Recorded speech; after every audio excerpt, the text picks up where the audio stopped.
নিয়ে আসছে। হ্যাঁ, এই আসছে, এটা কি পোলাপানের অপরাধ? সে কেন এই বৈষম্য করবো? আমার কাছে আইন না দাও, আমি আর জীবন জোতা দিয়ে আমরা কি ওনাদের কথা একমত? এই আন্টি আমাদের জনগণ, থেকে আমাদের কিছু হয়, আমাদের শক্তি। একটা মহিলা আমাদের লাখো মানুষের প্রেরণা।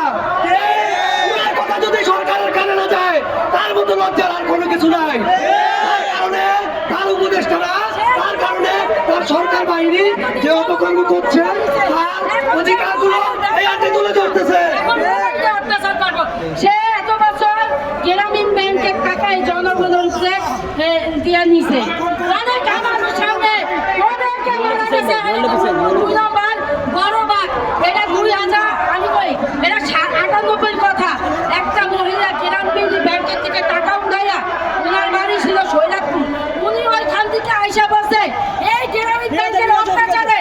তারপরে উনি এখন আমার এই মোবাইলের ব্যাগ বাড়াইয়া দিয়া, এই আমাকে বাংলাদেশের মাথা পিছনে চাপ বাড়াই দিয়া, উনি কি এটা লুটপাট করে দেশ ছাড়বো?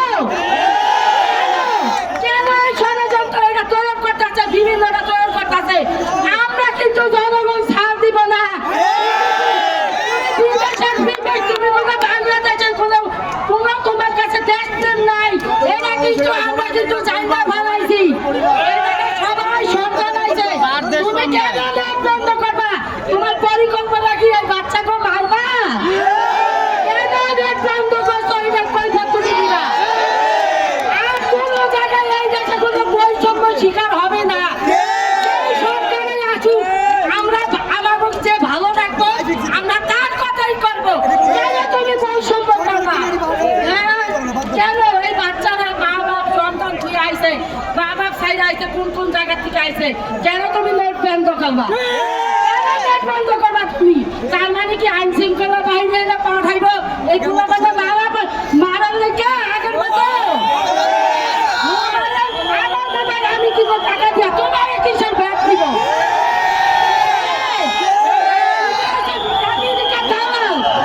কিসের ব্যাগ দিব?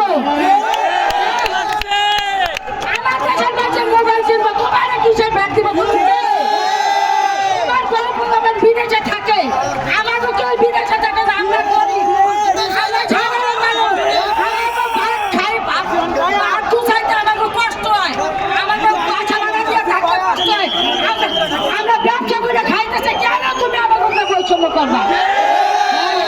তুমি আমাকে টাকা বিদেশে নিয়ে তুমি বিদেশে কোনো সহযোগিতা করতে চাও? সেইটা আর হবে না এই বাংলার মানুষ। আমি অসুস্থ মানুষ, এত কথা বলতে পারি না। আরো অনেক মানুষ আছে অনেক কিছু কয়, কিন্তু মানুষ কইতে পারে না। এই ছড়িয়ে আছে ইনুসের অত্যাচারে।